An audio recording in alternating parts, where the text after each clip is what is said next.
Nous vous souhaitons la bienvenue au dernier message de notre série, la conclusion de notre série « Être chrétien, c'est ». Et aujourd'hui, comme dernier message pour toi, pour vous et pour tous ceux qui nous suivent en ligne partout au Québec, bienvenue à ceux qui nous suivent partout en ligne au Québec et en francophonie. Notre message aujourd'hui, être chrétien, c'est comprendre la fin des temps. Et on va parler ensemble aujourd'hui de l'Iran, de l'intelligence artificielle et de la fin des temps, parce que être chrétien, c'est comprendre la fin des temps.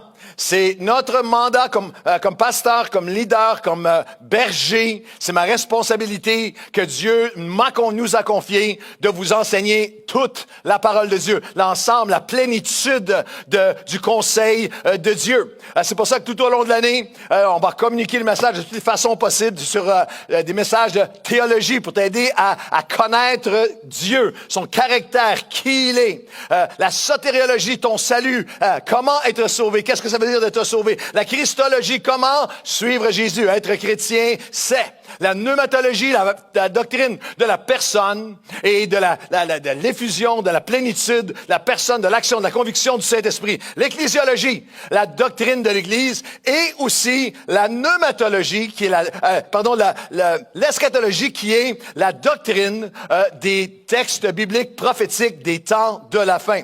Et c'est pas unique ce matin si ce sujet vous intéresse, si tu ne savais même pas que la Bible avait tant d'enseignements bibliques prophétiques dans la Bible annonçant les choses de la fin, eschatologie. Il y a plusieurs messages, ça apparaît à l'écran et tu vois sur notre site, c'est gratuit, qui sont déjà là tout au long de notre vie d'Église et juste dans la dernière année ou deux, des séries comme les temps de la fin et moi qui était une série de 6 messages, la Russie, l'Ukraine dans la prophétie biblique qui est là, Israël, Gaza et la fin des temps, l'Antéchrist, l'intelligence artificielle et les temps de la fin, parce que il y a une question que les disciples ont posée il y a 2000 ans qui est encore brûlante aujourd'hui.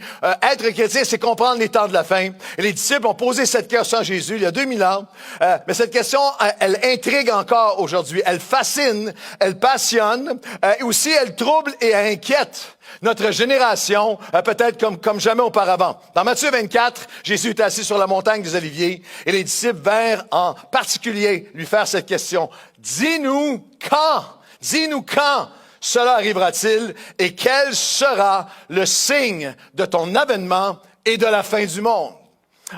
La Bible nous enseigne et prédit les évidences des temps de la fin, l'état social qui sera là dans les temps de la fin, dans lequel nous reconnaissons notre société moderne. L'échéancier des temps de la fin, l'exponentialité des événements qui conduiront et culmineront avec son avènement à la fin et la fin du monde tel que nous connaissons pour le nouveau monde, nouvelle terre, nouveaux cieux où nous allons régner avec le Seigneur Jésus, que ceux qui ont leur nom écrit dans le livre de vie l'acclament ce matin. Dans Matthieu 24 et dans des centaines d'autres prophéties bibliques, nous retrouvons des signes des temps de la fin et un principe essentiel d'interprétation eschatologique. Comment interpréter ces textes? Ces signes s'accompliront graduellement au fil des siècles et des millénaires. L'expression biblique est intéressante, elle est révélatrice. Les signes vont s'accomplir comme les douleurs de l'enfantement. Comme des douleurs de l'enfantement, les signes s'accomplissent en augmentant en fréquence, les douleurs de l'enfantement, en fréquence, en rapprochement de plus en plus proche de l'autre et en intensité jusqu'à l'accomplissement et que toutes les femmes qui ont déjà accouché crient un grand Amen. C'est une expression comme les douleurs de l'enfantement. C'est pour ça qu'on la retrouve dans les textes prophétiques, dans les textes où Jésus annonce et les temps de la fin, comme dans Marc 13 et dans Matthieu 24. Ce sera alors le commencement des douleurs, les douleurs de l'enfantement. De même, quand vous verrez toutes ces choses, quand ces choses-là sont assemblées, sachez que le Fils de l'homme est proche, à la porte. Et je vous dis en vérité, cette génération, toutes ces choses s'assemblent, il y a une génération qui ne passera pas, que tout cela n'arrive, et le ciel et la terre passeront, mais mes paroles ne passeront pas. Et voici un autre principe important. Pour ce qui est du jour et de l'heure, personne ne le sait. Ni les anges des cieux, ni le Fils, mais le Père seul. C'est une deuxième loi d'interprétation eschatologique qui est absolument incontournable et essentielle. Personne ne connaît le jour ou l'heure, pas même le Fils. Et lorsque le monde chrétien, plein de gens en ligne qui regardent, puis là, lorsque le monde chrétien spécule et essaie de nommer des dates, c'est à chaque fois un sujet de risée, un sujet de ridicule et un sujet aussi de détriment, un sujet qui ne sert pas la cause de l'Évangile. Les plus vieux d'entre nous se souviennent qu'en 1988, plusieurs étaient pas nés, en 1988, le best-seller chrétien numéro 1 dans le monde s'intitulait Pourquoi 1988? 88 raisons pour lesquelles Jésus revient en 88. Les ventes ont baissé en 89. Alors, personne ne connaît le jour ou l'heure. Mais c'est comme les douleurs de l'enfantement. Il y a deux lentilles d'interprétation importantes. Il y a des événements, parce que les gens regardent les événements que Jésus prédit, puis c'est des choses qui ont toujours été là. Il y a deux lentilles d'interprétation importantes. Les événements et signes prédits par la Bible qui sont présents à travers l'histoire. Guerre, nation contre nation, famine, tremblement de terre, désastres naturels, les hommes, les leaders mondiaux, les populations cruelles, violentes, cupides. Mais ces signes sont présents, mais augmentent en fréquence, en dangerosité et en intensité, deviennent de plus en plus globales dans leur impact au fil des siècles. Mais aussi des événements qui sont préannoncés, qui étaient préannoncés dans la Bible, qui n'ont absolument pas été présents tout au long des millénaires jusqu'à récemment, dans les dernières décennies de ce siècle, qui semblaient inimaginables. Depuis 2000 ans, l'Église chrétienne existe et cherche à interpréter des textes qui semblaient impossibles, inimaginables, provoquant de la part des sceptiques du passé de se moquer de ce que la Bible prédisait, mais qui se réalisent et s'accomplissent maintenant en accéléré les uns après les autres sous nos yeux de façon indiscutable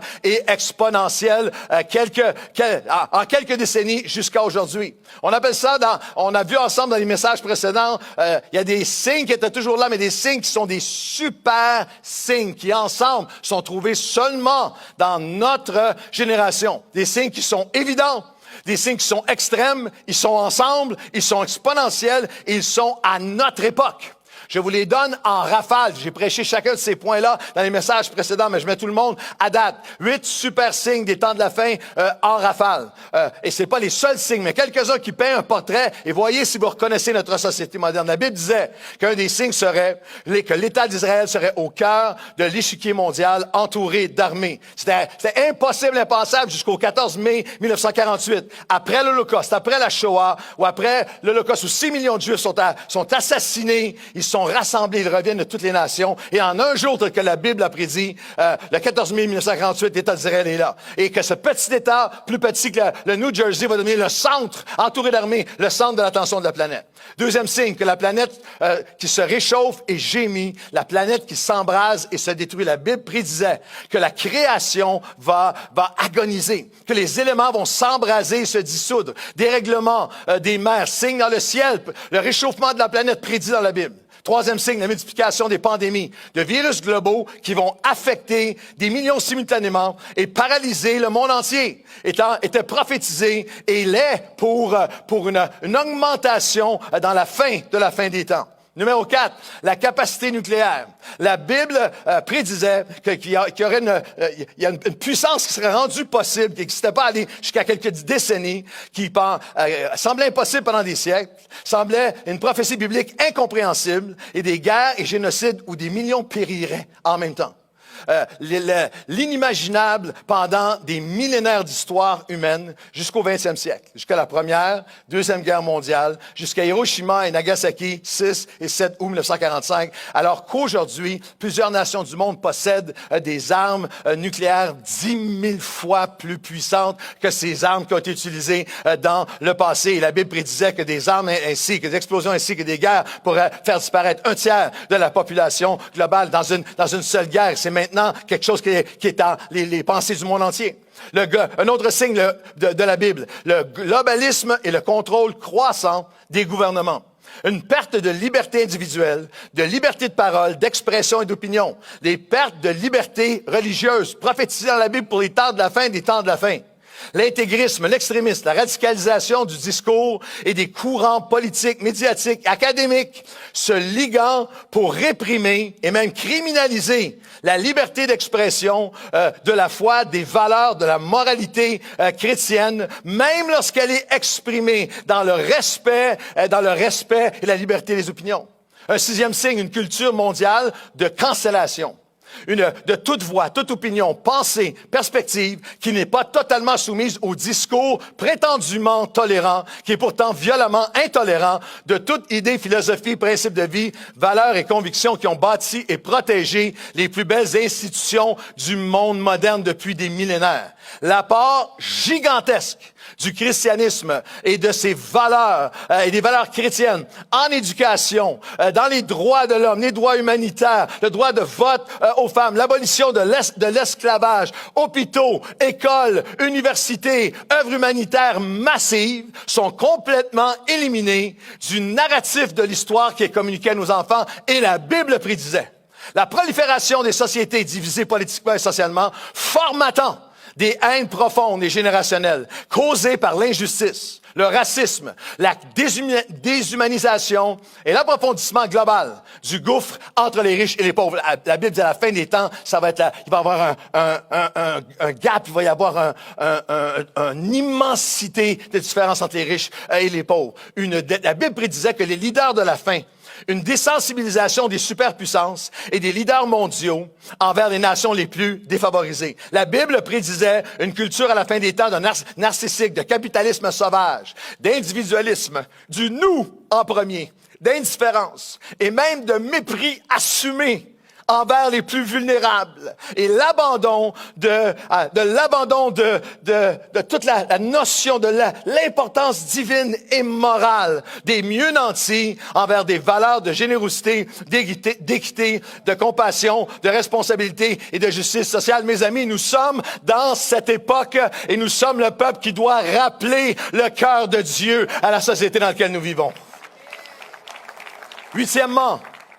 Huitième signe, la capacité de quelques chefs d'État. La Bible disait, ça va, vers la fin des temps, il va y avoir quelques chefs d'État et gouvernements qui vont exercer un pouvoir, avoir une influence, un contrôle de plus en plus mondial, global, par l'établissement sans précédent dans l'histoire humaine d'une globalisation de l'économie, du système monétaire, des communications et qui seront instrumentalisés pour tromper, mentir et manipuler les populations et ainsi préparer la scène finale, la scène mondiale pour les événements de la fin tels que prédits dans la Bible. Dites à quelqu'un, Dieu est en contrôle. Et non seulement Dieu est en contrôle dans les temps de la fin, mais Dieu est à l'œuvre.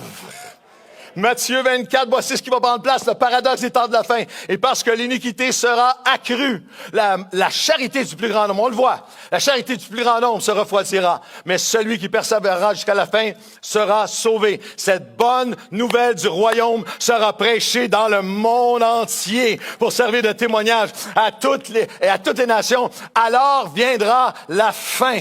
Cette prophétie était irréalisable avant l'Internet et avant l'intelligence artificielle, mais maintenant, l'Évangile peut être prêché et a commencé à être prêché dans toutes les langues simultanément. Aucun empire, aucun gouvernement ne pourra l'arrêter. La parole de Dieu ne sera pas liée et nous allons vivre le plus grand réveil de l'histoire de la terre jusqu'au retour de Jésus. J'aimerais que vous donniez 10 secondes d'applaudissements au Seigneur.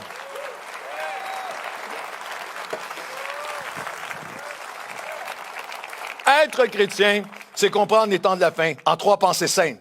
Être chrétien, c'est comprendre les avertissements qui nous gardent en paix et proches de Dieu.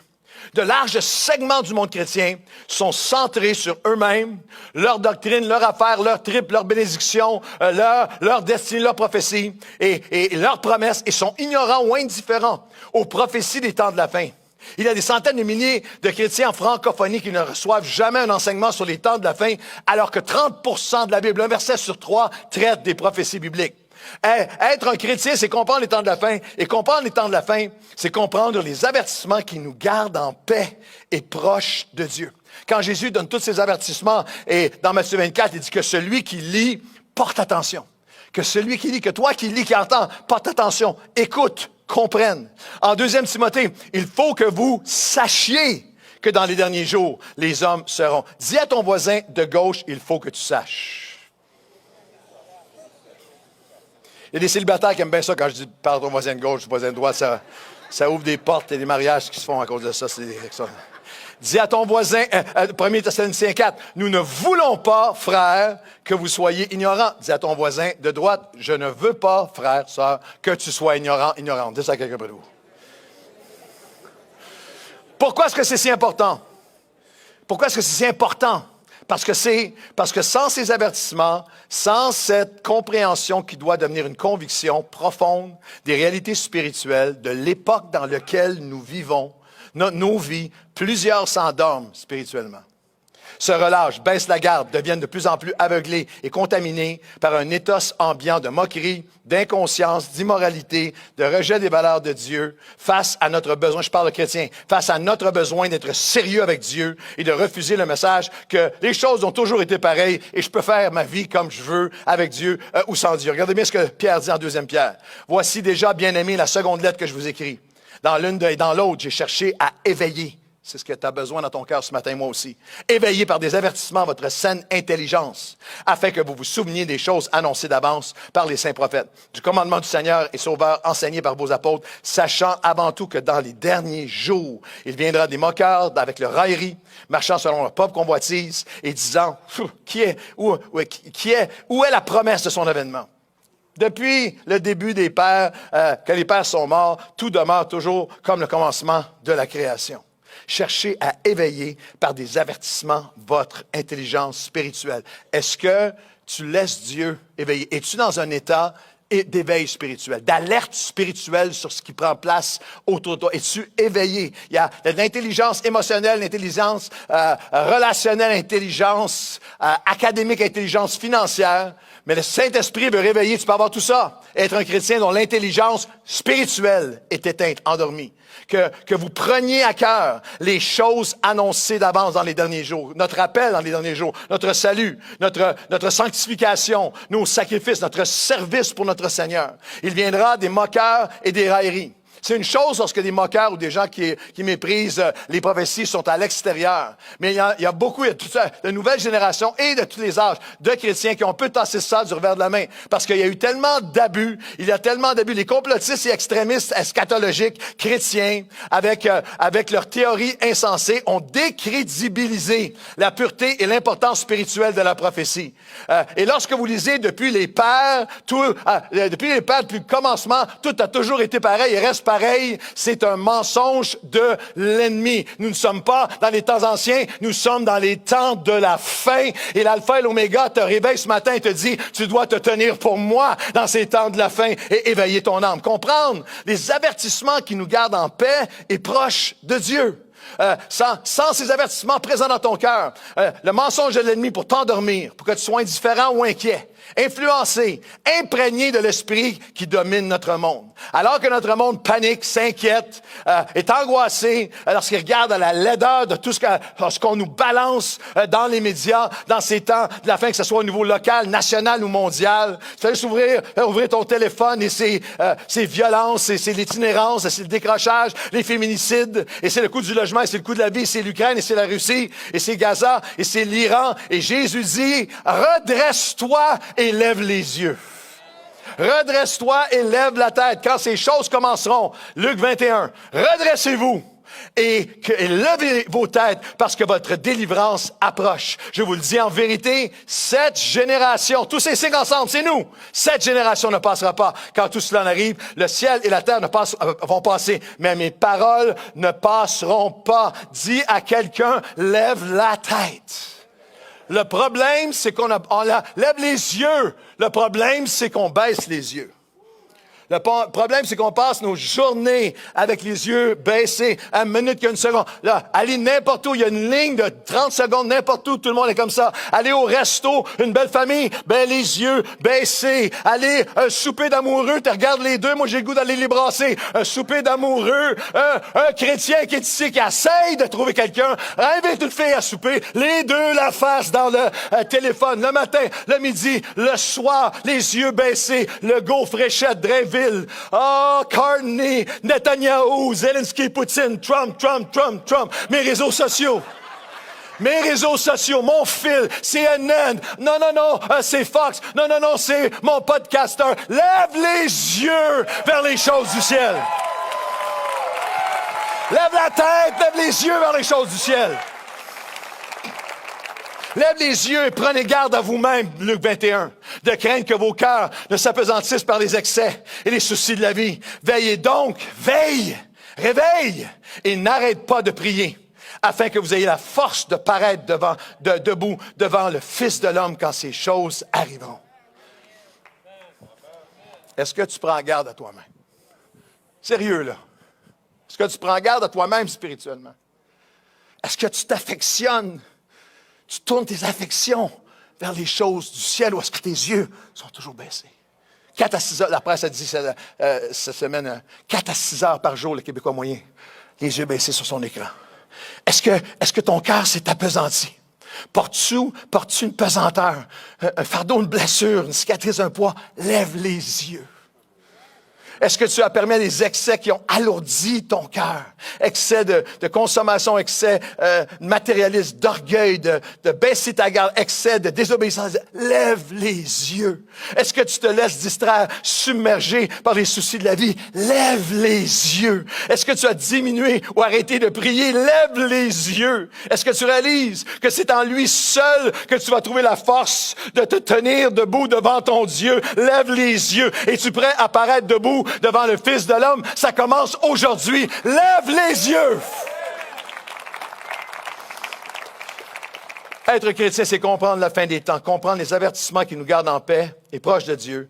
Et c'est comprendre qu'il y a une accélération de l'accomplissement prophétique préconnu de Dieu. J'aurais pu dire, j'ai vérifié, c'est un mot préconnu. Envoyez-moi pas de courriel, préconnu, c'est un mot.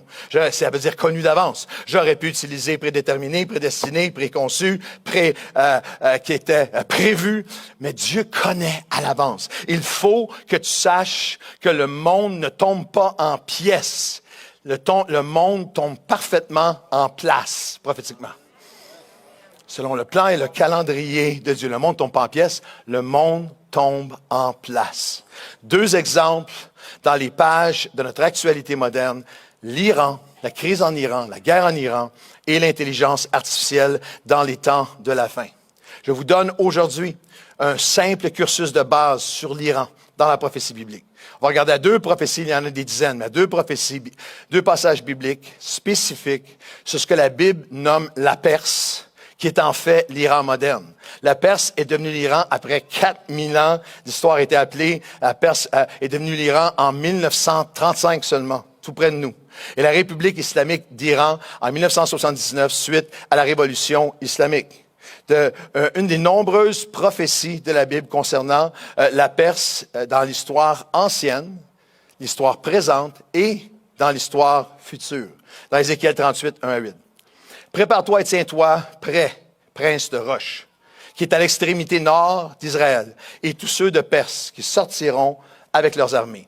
Car après bien des jours, à la fin des jours, à la fin des temps, tu seras à leur tête dans la suite, dans la fin des années. Tu marcheras contre eux qui avaient été dispersés dans les nations, dont les habitants avaient échappé à l'épée, qui ont été rassemblés d'entre plusieurs peuples pour habiter sur les montagnes d'Israël qui avaient été longtemps désertes. Et revenus au milieu des peuples, ils seront en sécurité dans leur demeure. Ils seront, le mot hébreu est tranquillité. Ils seront dans une certaine tranquillité dans leur demeure quand tu avanceras pour attaquer comme une tempête. Ce verset évoque le rôle de la Perse, de l'Iran moderne, dans la guerre et les conflits avec Israël. À l'époque biblique, la Perse, c'était un empire puissant à l'est d'Israël. Elle occupe le même territoire aujourd'hui. C'est une nation avec une population de 93 millions de personnes. Depuis 1979 et la révolution islamique, l'Iran est une des nations les plus répressives, les plus violentes et cruelles du monde moderne. Nous ne parlons pas du peuple. Nous parlons du leadership, nous parlons du leader suprême, nous parlons de ceux qui dominent les intégristes religieux. Des centaines de milliers de leurs propres citoyens au fil des années, pendant leur règne, ont été assassinés et l'Iran est un allié reconnu de la Russie qui finance et commandite avec eux, avec des milliards de dollars, des groupes terroristes comme le Hamas, le Hezbollah, le Djihad islamique et les Houthis. On appelle ça des guerres par procuration. Lorsque l'attaque barbare du Hamas contre des innocents, le 7 octobre 2023 en Israël a pris place, ils ont bombardé avec des milliers de roquettes, ils ont assassiné plus de 1200 personnes, 3000 blessés, 252 otages, des hommes, des femmes, des enfants, des femmes enceintes, des personnes âgées, assassinées, violées, éventrées. Alors que ça a pris place, pendant plusieurs semaines, toutes les images mondiales les ont montrées, il y a eu des célébrations sans fin dans les rues de l'Iran et dans leurs médias. Et ça constituait l'attaque la plus meurtrière en Israël depuis sa création. Plus récemment, le régime iranien a assassiné 40 à 50 000 de ses propres citoyens qui manifestaient contre leur extrême pauvreté et demandaient et suppliaient pour des conditions de vie où sortiraient de la terreur et de la répression. Le texte d'Ézéchiel 38 annonce que dans la suite des années, une coalition de la Perse, de l'Iran et de la Russie, le prince de Roche, et des nations hostiles qui entourent la Russie étaient pour attaquer. Que l'ennemi qui est au nord, celui qui est au nord, la Russie est 2500 kilomètres, la nation la plus directement au nord d'Israël. Toi, le prince de Roche, qui est à l'extrémité nord d'Israël. Ézéchiel 38 prophétise une guerre majeure des temps de la fin. Des temps de la fin, qui est à venir, où la Russie, l'Iran et une coalition de groupes terroristes de nations hostiles attaqueront Israël dans une guerre que la Bible appelle la guerre de Gog et de Magog. J'ai pas le temps de l'expliquer. Aujourd'hui, je l'ai enseigné dans les messages passés, le message sur les temps de la fin. Et cette guerre de Gog et Magog, il y en a deux. Il y en a une qui est décrite dans Ézéchiel 38 et il y en a une finale qui prendra place et qui est décrite dans l'Apocalypse. Les experts en eschatologie voient dans ces attaques à notre époque du Hamas, financé et téléguidé par l'Iran, qui a provoqué l'attaque qui a suivi d'Israël et des États-Unis contre l'Iran, comme un portrait et un prélude contre ce qui avait été dispersé, contre ceux qui avaient été dispersés dans les nations et qui étaient maintenant rassemblés dans une paix tranquille, dans une paix relative et qui ont été attaqués comme une tempête. Quand Israël est devenu une nation en 1948, en quelques années jusqu'à aujourd'hui, et de toutes les nations, ils sont revenus.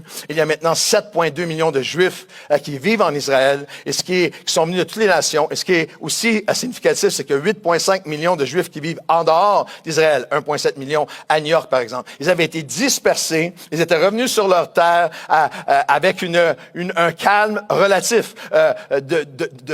Revenus du milieu des peuples, ils étaient dans une sécurité dans leur demeure quand ils ont été attaqués à différents moments. Mais dans cette scène-ci, par le Hamas, mandaté par l'Iran, attaqués comme une tempête.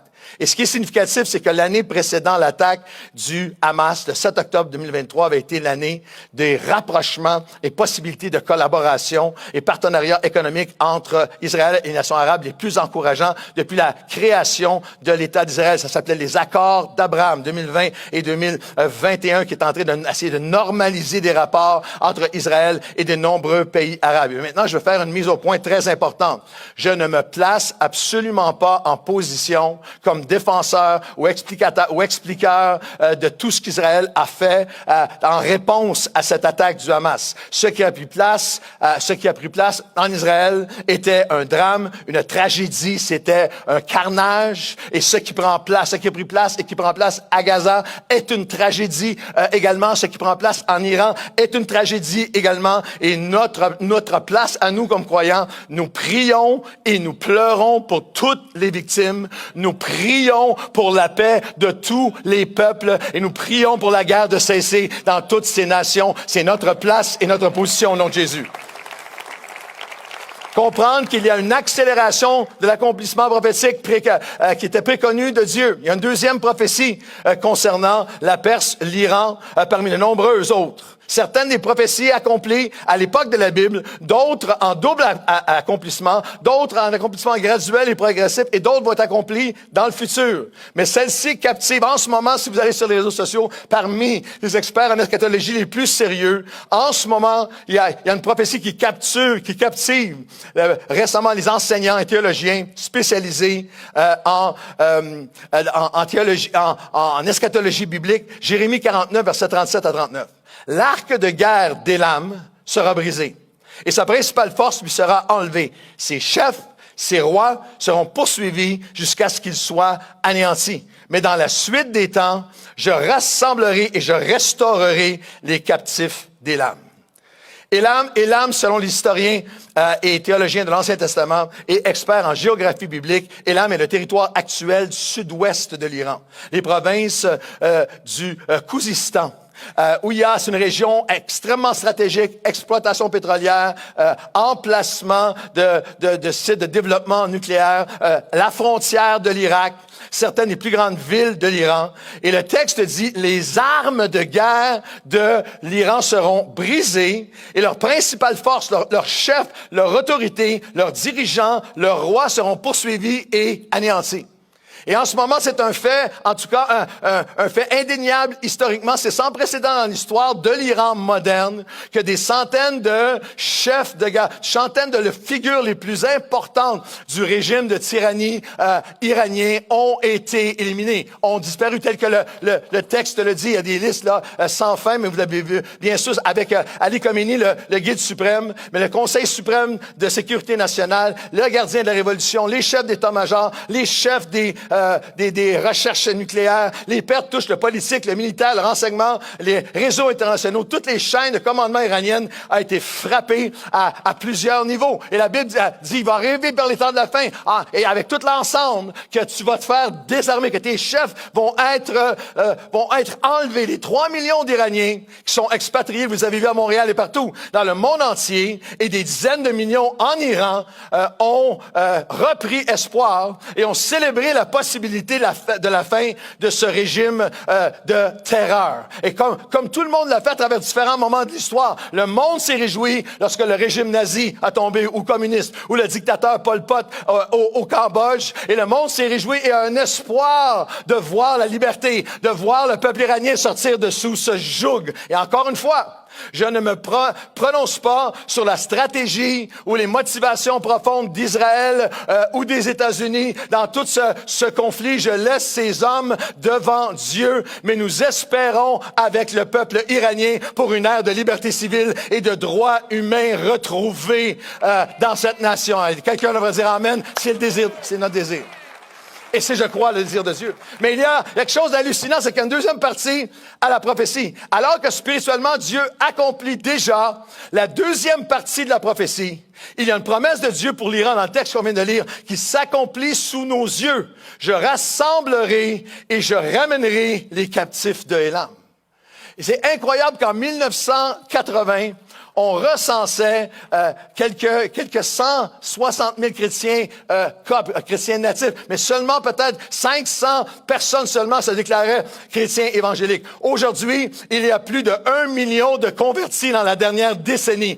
Le christianisme évangélique est un des mouvements religieux à la croissance la plus rapide en Iran. Certains chercheurs parlent de la plus forte croissance chrétienne au monde. La parole de Dieu ne sera pas liée et Dieu va accomplir sa parole envers son peuple en Iran et dans toutes les nations du monde. Acclamez celui qui change le mal en bien et qui va chercher les cœurs. Être chrétien, c'est comprendre les temps de la fin et comprendre l'accélération de l'accomplissement prophétique qui était préconnu de Dieu. 2 exemples modernes. On a touché à l'Iran et je termine avec l'intelligence artificielle. Prenez le temps de visionner le message que j'ai apporté sur l'intelligence artificielle que je ne peux pas refaire ce matin, qui est tout récent. Mais voici une affirmation qui n'est pas contestée. Des milliers de sommités scientifiques à travers le monde considèrent l'intelligence artificielle comme l'invention et le développement technologique le plus significatif ayant la plus grande capacité de changer le monde de l'histoire humaine. L'intelligence artificielle déploie et rend possible plus de potentiel pour le bien et pour le mal qu'aucune autre invention au développement technologique de l'histoire humaine. L'astrophysicien Stephen Hawking, que plusieurs considèrent comme le Einstein de notre époque, l'avait vu avant de mourir, il y a quelques années, a déclaré « À moins que l'IA soit sévèrement, immédiatement et globalement réglementée et contrôlée dès le départ, l'IA va signifier la fin de l'humanité. »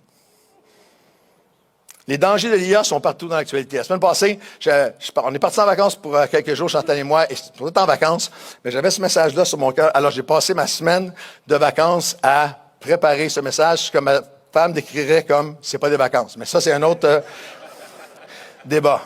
Les dangers, et j'étais comme confirmé. J'ai averti l'équipe, annoncez ça dimanche passé, le message n'est pas préparé encore. Annoncez ça pour dimanche prochain.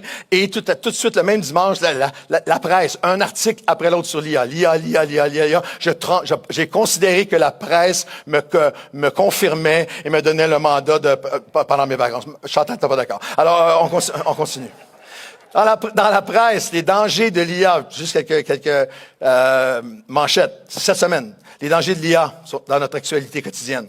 La guerre du futur fait rage maintenant dans la presse du Journal de Montréal et l'intelligence artificielle ne rendra pas les guerres plus éthiques. C'est dramatiquement le contraire qui prend place en Ukraine et en Iran. François Cardinal, qui est le vice-président information et éditeur adjoint à la presse, a titré ceci pour mon message, « IA m'a avoué son péché ». Il analysait Gemini, ChatGPT, Perplexity et analysait le moteur d'intelligence artificielle Claude. Il y a une maman qui m'a écrit, c'est en blague, elle a dit, ma fille m'a demandé, « Hey, c'est-tu Claude, Pasteur Claude? » Non, c'est pas Claude, Pasteur Claude. La première dame des États-Unis, Melania Trump, cette semaine, était accompagnée mercredi à la Maison-Blanche d'un invité spécial, un robot humanoïde qui était capable de marcher et de parler. La première dame a évoqué comment des humanoïdes animés par l'IA seront très bientôt utilisés pour instruire des enfants. Imaginez un éducateur humanoïde, dit-elle, nommé Platon. L'accès à l'étude des classiques est désormais instantané, a-t-elle affirmé. Comprenez que c'est le potentiel positif de l'IA.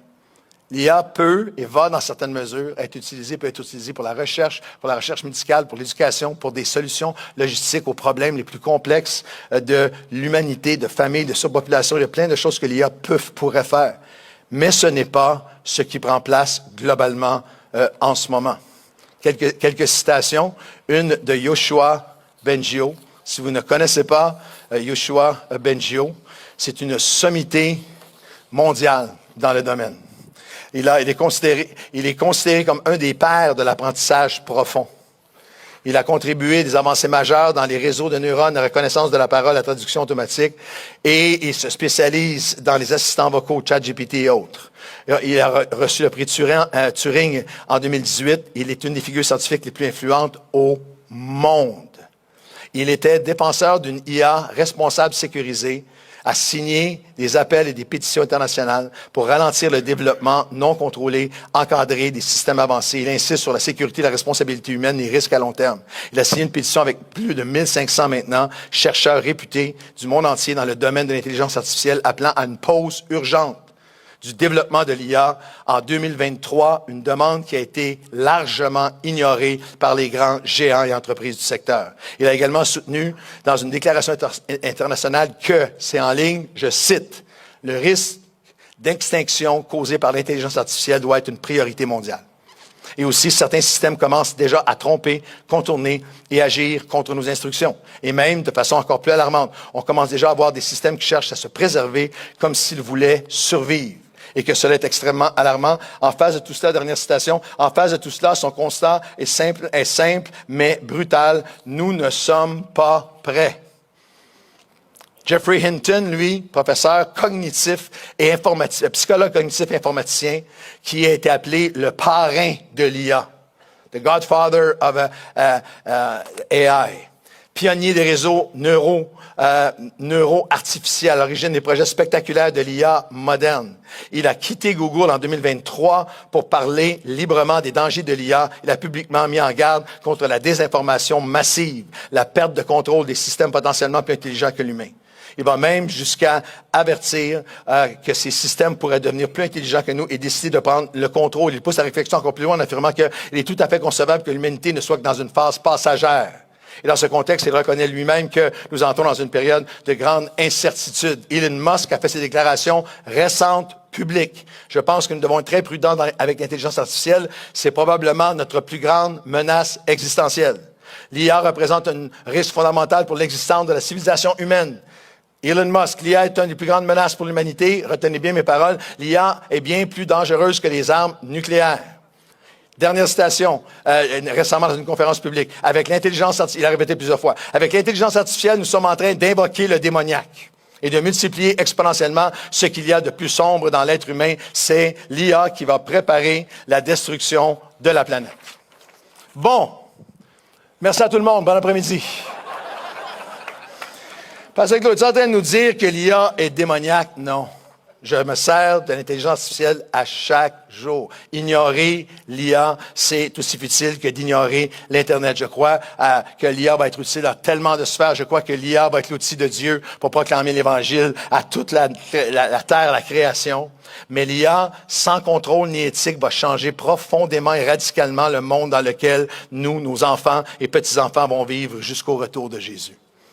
Des pertes d'emploi, je vous donne juste un moche de dizaines d'articles que je lis. Des pertes d'emploi de masse pour des millions, surtout les plus vulnérables. Des entreprises, il y a un ratio de 1005, où il y avait 1000 employés qui peuvent être remplacés par 5 techniciens de l'IA. Des deepfakes, des millions de vidéos qui sont et messages parfaitement faux. La reconnaissance faciale abusive, le profilage de masse, la surveillance automatisée.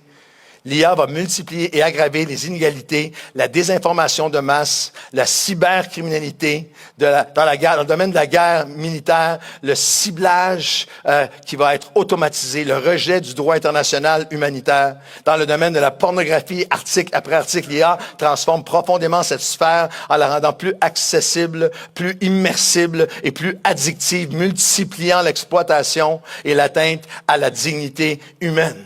Le site d'information PolitiFact a nommé l'année 2025 l'année des mensonges. Lorsqu'on a demandé à Elon Musk c'est quoi le plus grand danger de l'IA, il a dit la désinformation massive.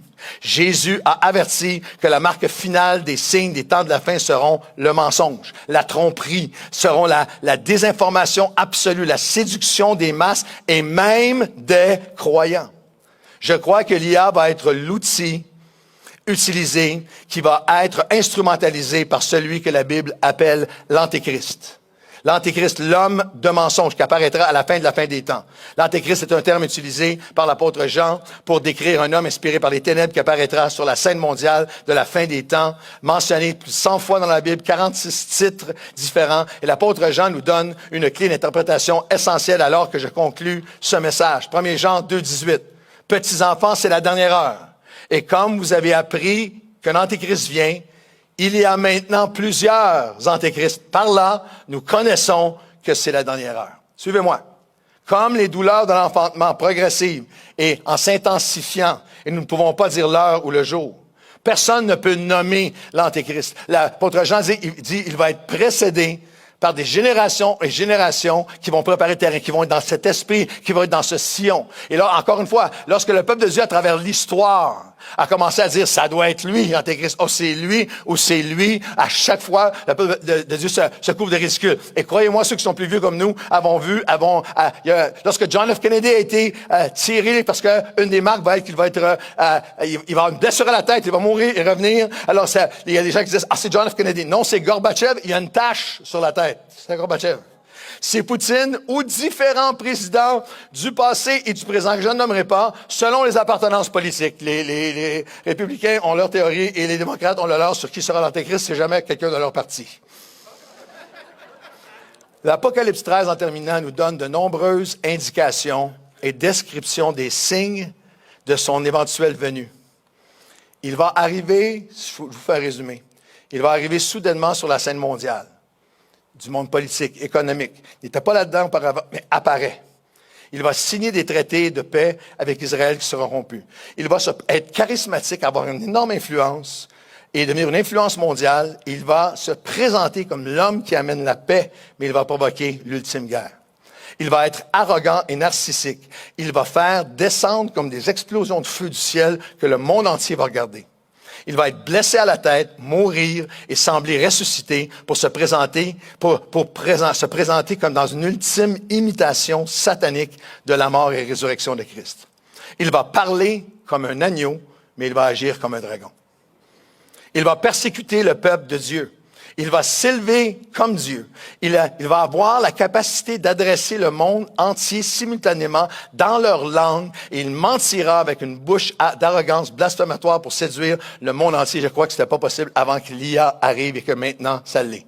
Il sera précédé par des leaders séduisant des millions, animés de l'esprit de l'Antéchrist jusqu'à l'enlèvement de l'Église et la grande tribulation. Si vous voulez juste un survol de ce que la Bible enseigne survol final sur ce que la Bible enseigne sur l'Antéchrist, il va s'opposer à Dieu et se faire passer pour Dieu.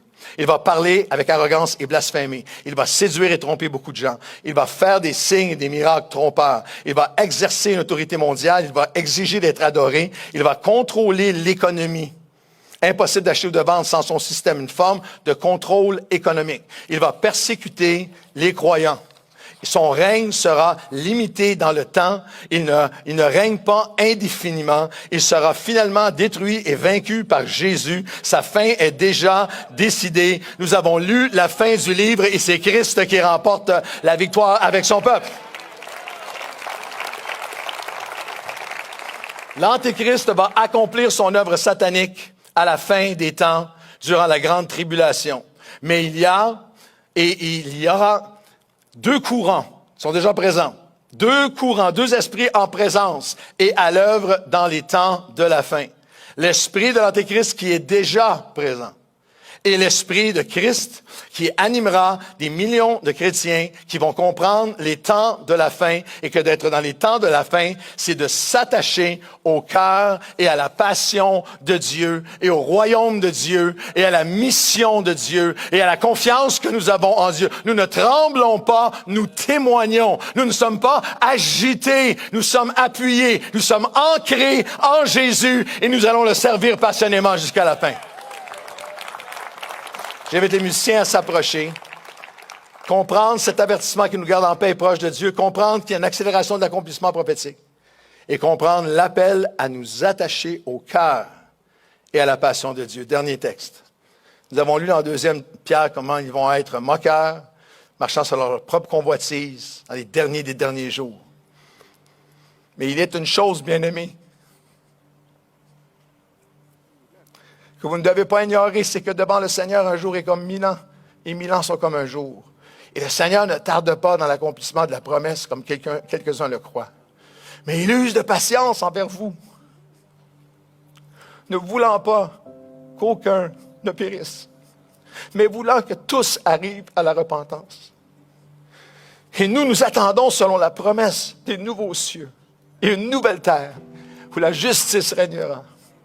C'est pourquoi, bien-aimés, en attendant ces choses, appliquez-vous à être trouvés par lui, sans tache et irrépréhensible, dans la paix. Comprendre l'appel, être chrétien, c'est comprendre la fin des temps. Et comprendre la fin des temps, c'est comprendre l'appel de nous attacher comme jamais au cœur et à la passion de Dieu. Nous attacher à la patience de Dieu. Et là, je vous dis, à une semaine de Pâques, que le Seigneur nous remplisse d'une patience nouvelle envers des gens à qui nous avons témoigné tellement de fois. Qu'il nous remplisse de sa passion. C'est hallucinant.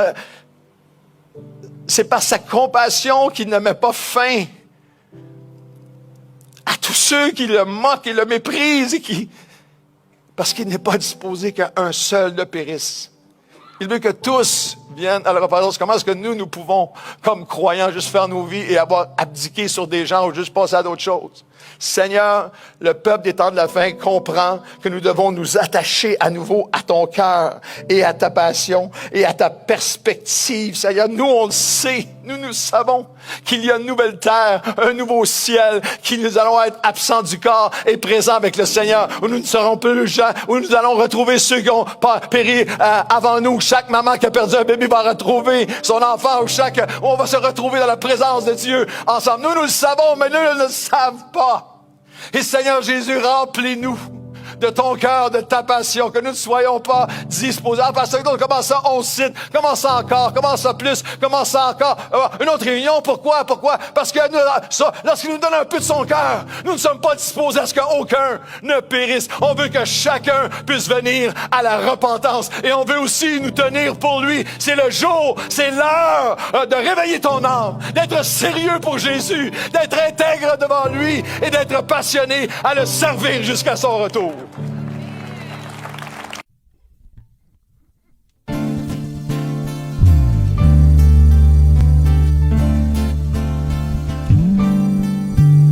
Je peux aller à l'église tous les dimanches matin, mais si je vis dans le péché, ça me sert à rien. Pour avoir une relation avec Jésus Dieu le Père, il faut que je sois de la lumière.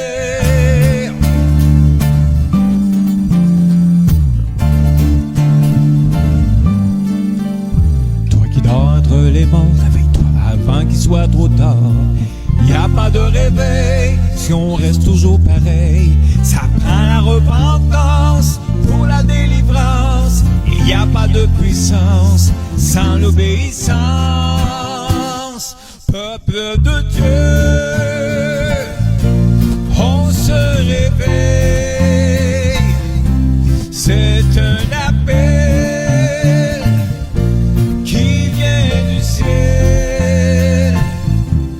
du Dieu d'Israël.